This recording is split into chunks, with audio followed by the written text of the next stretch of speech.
Okay, folks, welcome back to the latest edition of NDD. I'm Pete Mulroy. Hope you had a great and enjoyable weekend. Weather was certainly nice out here in New York City and up and down the East Coast. And Notre Dame stayed at it, as you know, on the recruiting trail, sticking with that 2026 class that they just continue to stack. Right before the start of the weekend, 5:30 p.m. Eastern Time announcement, three-star safety Nick Reddish, who some people sort of believed over the last couple of weeks the Irish had cooled on a bit. That didn't seem to turn out to be the case at all, as Reddish, right in that 5:30 window, announced his commitment to the University of Notre Dame. This obviously is another tremendous win for the program and a stellar job by the Irish coaching staff to bring added support for a 26 secondary group that already looked beyond good.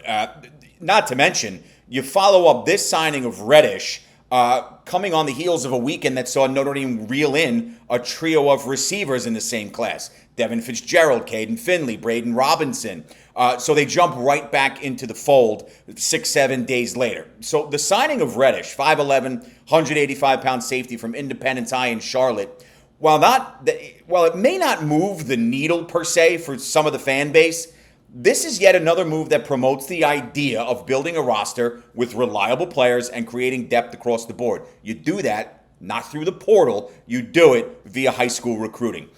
Reddish may not bring the appeal that a 5-star Joey O'Brien or 4 stars in Kari Adams, Chasten Smith, and Aiden Pouncey bring as the other members of the 2026 defensive backfield class, but that simply doesn't matter.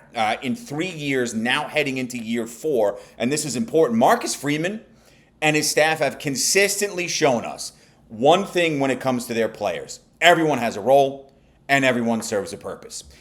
This is no different when it comes to recruiting, and Nick Reddish will absolutely have an impactful place on this roster in the years to come. So in addition to Notre Dame, Reddish was highly sought after. Ole Miss, Wisconsin, Virginia Tech, UNC, among the 20-plus schools to offer him. But at the end of the day, the Charlotte native elected to bring his academic and football abilities to South Bend. And you know the fan base and the program itself, the coaching staff, are elated to have him as they continue to build this 2026 group. Now 7 weeks ahead of the season opener, August 31st against Miami for this 2025. We'll get our first look at the 25 group. So I want to continue these player profiles, and we switch now with the incoming freshmen. We've cleaned up defense. Now we'll focus offense, special teams, and today I want to start with Antavius "Scrap" Richardson, a 6'1", 170-pound athlete from Greenville, Georgia.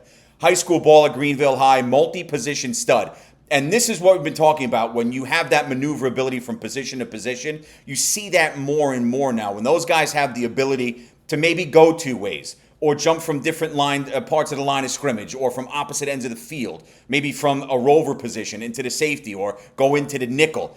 When you have that flexibility, it makes you all the more attractive on the recruiting trail. That's what Notre Dame has here with Scrap. Nearly impossible to slow on offense as a quarterback and running back. Defensively, he was as sound as they came in high school as a defensive back. And by the way, two-sport athlete, unreal speed in track and field. Georgia A Division II state champ in the 200 and 400 meter dashes during his junior year in high school. 10.68 second 100 meter en route to winning the gold that year. That's a monster time. This is a kid that was a consensus 4-star who ran for over 800 years his senior year, committed to the Irish in October of last year, choosing them over Mississippi State, Alabama, UNC, Louisville, Duke, U.S. Naval Academy, and a slew of others. And he's known for his incredible speed. But there is a lot to like here, again, from positional versatility and a complete willingness to play anywhere on the field on either side of the ball to help this team. So those are the metrics on Scrap as you break him down as an individual athlete who saw 3 different positions in high school, 2 on offense, QB, running back, 1 on defense in that defensive secondary.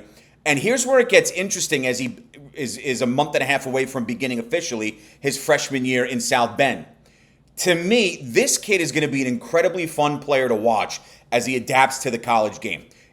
And I just said, we know now, and if you've seen his tape, you know exactly what I'm talking about. His ability on both sides of the ball is undeniable. But he's going to be a wide receiver in South Bend, and that's significant. Because while he was a multi-positional athlete in high school, he never played wideout, at least on anything resembling a consistent basis. You have the ability to go out wide, sure. Consistently, no. It was mostly QB and running back while he was in Greenville. But for those who watched the April Blue Gold spring game, Richardson looked more than comfortable. Two catches, 22 yards, and a TD score hauled in. That touchdown pass coming from now Syracuse signal caller Steve Angeli, as we know. But he was recruited to Notre Dame based on his speed and athleticism. And I think that was the biggest selling point or selling points. And Marcus Freeman is absolutely and fully intends to utilize those traits. Will it most likely be slow developing? Yes. But is there a place and purpose here? Without question. So while Richardson continues to fine-tune his route running, that's going to happen, and get familiar with the offensive playbook, by the way, everybody has to do that, he'll get the reps he needs in order to grow into a more significant role. Because think about it going into this season. Malachi Fields, Jaden Greathouse, Jordan Faison. That's your leading trio on the outside. With Will Pauling, Cam Williams, KK Smith, and Micah Gilbert all expected to see large roles. Now, Pauling comes in as transfer. So for Williams, Smith, and Gilbert, they would be a step up in the roles that they had last year when they were freshmen. So Richardson's time at wide receiver will be limited. But again, due to that incredible speed and athleticism, don't be surprised to see him working as a returner on special teams, as Notre Dame wants to create that electricity in the department, punt return, kick return, whatever it may be. This is elite speed. It's elite athleticism. It's elite knowledge of his surroundings, knowing what to look for from different positions. I mean, think about it. You go from quarterback, then you play halfback, and then you flip to the other side of the ball, and you're one of the scariest DBs in America in your class. This is an elite athlete that Notre Dame has landed. I think it was even under-discussed and under-celebrated to a point when the 2025 class really started picking up steam and ultimately closed. It was a good class. This 26 class is absolutely phenomenal. But I think someone like Scrap Richardson, while it might be somewhat slow developing, and who knows, some advance quicker than others, this is going to be a fun player and a fun young man to watch for everything that he brings to the table for Notre Dame. And just to wrap, because I know we were talking about it last week a lot, it was the big talking point coming off the holiday weekend with what happened with to Charles Jagasaw with the injury in Wyoming on the UTV ride. It sucks. It's out there and it's not a secret. So while you sort of get the uncomfortable sense of deja vu here, it seems like it's set in a little bit with the fan base. Watching this O-line battle through its fair share of setbacks last season, to me, this injury here, while it's going to push Jagasaw, who's only appeared in 4 games during his time in South Bend to this point, while it's going to push his start to the upcoming season back a couple of weeks and months, I don't think it necessarily needs to be viewed as some epic disaster. You feel for Jagasaw, who once again is going to miss extended time. But when you look at the makeup of what exists along what we now believe will be the new starting 5, more on that in a second, and the depth behind it, plus the fact that Coach Joe Rudolph did masterful work with the group last season, I think there's still plenty of room to stay beyond optimistic. And that we had early season that was ever changing, moving guys around, Anthony Knapp getting comfortable, and all he did was become one of the best freshmen in America, not just positionally, but across the country at all positions. So earlier last week, Anthony Knapp, who dealt with his own fair share of injuries during last season's win over Penn State in the CFP, he's back as your left tackle. Those involved with the program fully believe this kid is going to develop into an absolute star. I agree. He's certainly tracking on that progressional level. Redshirt junior Billy Shrouth slots in next to Knapp at left guard. And then, of course, you got Ashton Craig, fellow redshirt junior, back as the starting center. So boom, boom, boom, left to right, you're good from left tackle, left guard onto center. And think about this, where I say it doesn't have to be a disaster losing Jagasaw to start the season. You've got strong depth pieces behind these guys. Redshirt sophomore Sullivan Absher. Redshirt fresh Styles Prescott, who now will obviously need to be ready to roll more than ever. The ability there behind these starters is undeniable. Add in freshman, oh, by the way, 5-star Will Black, who already looks at least physically like he's ready to go. Another option at both tackle, which is a natural position for him, and guard is there across the line. Emil Wagner's back as starting right tackle, and he may have the best support of anyone at that position behind him with Gerby Lambert, and I mentioned that last week. So that spot right there at right guard is beyond sound. The absence of Jagasaw, as we know, creates that hole. That's not breaking news. That's not me being Nostradamus here. We know that. And again, while frustrating, slotting in the redshirt freshman in Lambert, who was a major recruit in his own right coming out of high school, or the more likely scenario where Absher takes over starting right guard duties, this should bring a certain level of peace to Rudolph, Mike Denbrock, and Marcus Freeman. So again, you're going to have Knapp at the left tackle, Schrouth goes next to him, Craig at center. Moving along down, Emil Wagner, one of the best right tackles in all of America. So then between center and right tackle was that area of concern with the injury to Jagasaw.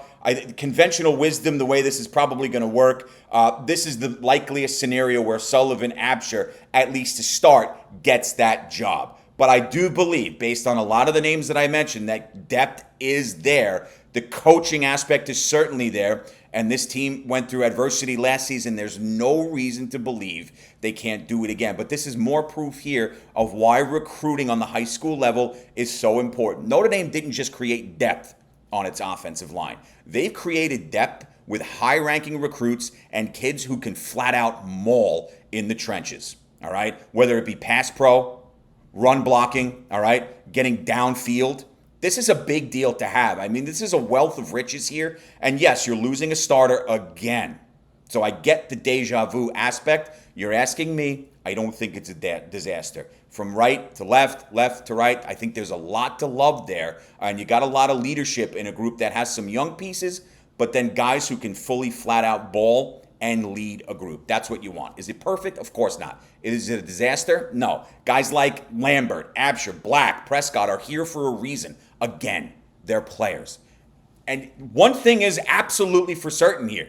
No matter who earns that starting right guard role when the season opens end of August in Coral Gables, all are going to play a role in keeping the offensive line one cohesive unit that protects the quarterback. Something obviously that we all know is all the more important this season because no matter how you slice it, Notre Dame has a brand new rookie quarterback under center, whether it's Kenny Minchie or CJ Carr. Having a stout, reliable, collective group in front of them becomes all the more important. I hope you have a great rest of your day wherever you may be watching from. I'll talk to you all tomorrow. Similar time, same place right here on Notre Dame Daily via FanArch. Have a great rest of yours, and as always, go Irish.